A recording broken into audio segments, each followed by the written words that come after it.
Halo semuanya, dalam video ini akan membahas mengenai tinjauan historis Pancasila. Namun sebelum kita berlayar lebih jauh, dalam video ini kalian akan mempelajari bagaimana sejarah perumusan Pancasila, sumber historis, sosiologis, dan politis tentang Pancasila, dan dinamika dan tantangan Pancasila. Kalian pasti pernah dengar jas merah. Bukan jas merah yang itu. Yap, sang proklamator, Insinyur Soekarno, presiden pertama berpesan, jangan sekali-kali melupakan sejarah. Jas merah. Perjalanan perumusan Pancasila melalui sejarah yang panjang.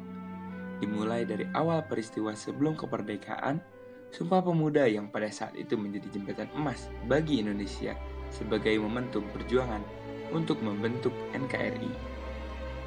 Proses perumusan Pancasila diawali dengan dibentuknya BPUPKI. Dalam sidang pertamanya, pada 29 Mei sampai 1 Juni 1945, dalam kesempatan tersebut, Mr. Muhammad Yamin, Profesor Dr. Supomo, dan Insinyur Soekarno menyampaikan usulannya. Dan pada 18 Agustus 1945, PPKI melakukan sidang untuk mengesahkan Pancasila dan Undang-Undang Dasar 1945. Profesor Dr. Muhammad Yamin, SH, menyampaikan 5 usulannya. Yang pertama, peri kebangsaan, peri kemanusiaan, ketuhanan, peri kerakyatan, dan kesejahteraan rakyat. Lalu Profesor Dr. Supomo menyampaikan yang pertama persatuan, kedua kekeluargaan, keseimbangan lahir dan batin, musyawarah dan keadilan rakyat.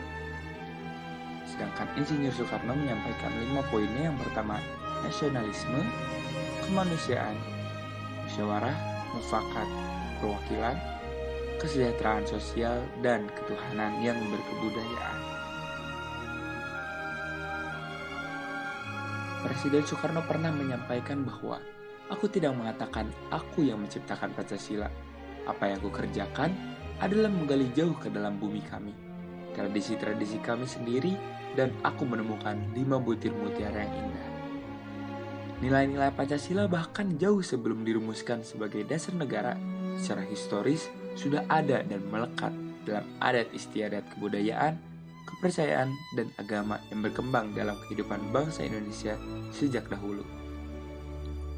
Namun, Pancasila dalam sejarahnya tidak berjalan semudah yang dibayangkan. Mulai dari awal kemerdekaan tahun 1945 sampai 1950, terdapat 2 pemberontakan yang ingin mengganti ideologi Pancasila, yaitu Partai Komunis Indonesia pada 18 September 1948 dan DITII pada 7 Agustus 1949. Hingga melewati beberapa periode hingga sekarang ini, seiring berkembangannya zaman, nilai-nilai luhur Pancasila yang seharusnya menjadi pedoman, sumber nilai, dan dasar moral atau ground norm seluruh warga negara justru pada praktiknya bertentangan dengan Pancasila sebagai dasar negara dan pandangan hidup bangsa.